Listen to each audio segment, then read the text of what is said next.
যে আমাদের আল্লাহর কাছে শুকরিয়া জানাতে চাই যে বাংলাদেশের একজন বড় শত্রু, যিনি বাংলাদেশের একটা বিশাল ক্ষতি করেছেন একটা বিরাট পদে থেকে, এবং সেই পদ থেকে তিনি বাংলাদেশের ভাগ্য নির্ধারণ করার একটা ব্যাপারে দায়িত্ব ছিলেন। সেখানে তুমি সেই জায়গায় প্রতারণার আশ্রয় নিয়েছেন, জনগণের সঙ্গে প্রতারণা করেছেন, রাষ্ট্রের সঙ্গে প্রতারণা করেছেন।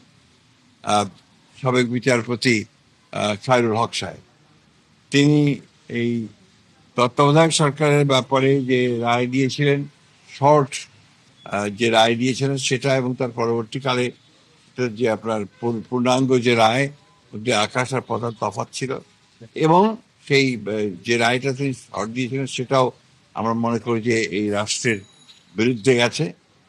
বিলম্বে হলেও যে এতদিন পরে তার বিরুদ্ধে যে ব্যবস্থা গ্রহণ করেছে সরকার, সেজন্য সরকারকে আন্তরিক ধন্যবাদ জানাচ্ছি। এবং সঠিকভাবে তার তদন্ত হবে সব বিষয়গুলোর, এবং তার সঠিকভাবে তার বিচার কার্য সম্পাদন হবে, সেটাই আমরা আশা করি। দ্বিতীয়ত আরেকটি বিষয় আছে যেটা খুবই গুরুত্বপূর্ণ আমরা মনে করি। আমরা পত্রিকান্তরে আপনাদের মিডিয়ার মাধ্যমে জানতে পারছি যে আপনার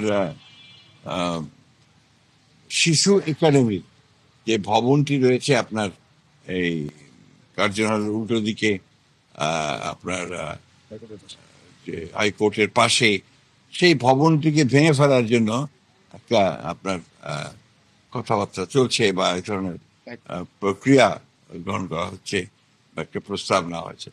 আমরা এটার বিরোধিতা করি, এবং শুধু বিরোধিতা করি এই কারণে যে এটা আপনার শিশুদের একটি বাংলাদেশের প্রতিষ্ঠান, সরকারের প্রতিষ্ঠান, যেটা দিয়ে শিশুদের বিভিন্ন রকমের তাদের যে গঠন, তাদের বেড়ে ওঠা, তাদের মন মানসিকতা তৈরি করা, তাদের এক্সট্রা কারিকুলার অ্যাক্টিভিটিস তৈরি করা, এই সব কিছুর ব্যাপারে আপনাকে এটাকে নেওয়ার জন্য শহীদ প্রেসিডেন্ট জিয়াউর রহমান সাহেব এটার উদ্যোগটা নিয়েছিলেন, এবং তিনি প্রথম এই শিশু একাডেমি তিনি নির্মাণ করেছিলেন, এবং এটা সারা বাংলাদেশেই এর ব্রাঞ্চ আছে। সুতরাং এটাকে ওইখান থেকে সরানোটা আমি মনে করি একেবারেই সঠিক সিদ্ধান্ত হবে না, এবং এই ব্যাপারে আমরা আমাদের খুব স্পষ্ট বক্তব্য যে আমরা চাই না যে শিশু ভবনটি সেই জায়গা থেকে আপনার স্থানান্তরিত করা হোক, বা সেটাকে অন্য জায়গায় দেওয়া হোক।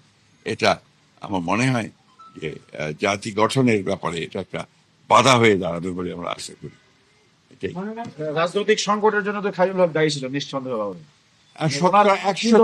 শাস্তি আপনারা চাচ্ছেন? এটা তো আমার বলা ঠিক হবে না, কারণ এটা আইনগতভাবে যে বিধানগুলো আছে সেই বিধানগুলো দেখে তাকে সেই প্রসিকিউট করে তার সেই বিধান নিশ্চিত করতে হবে। তবে দৃষ্টান্তমূলক শাস্তি হওয়া উচিত, যাতে ভবিষ্যতে কেউ ওই জায়গাটাতে বসে আর সেই জায়গাটা ব্যবহার করে রাষ্ট্রের ক্ষতি করতে না পারে।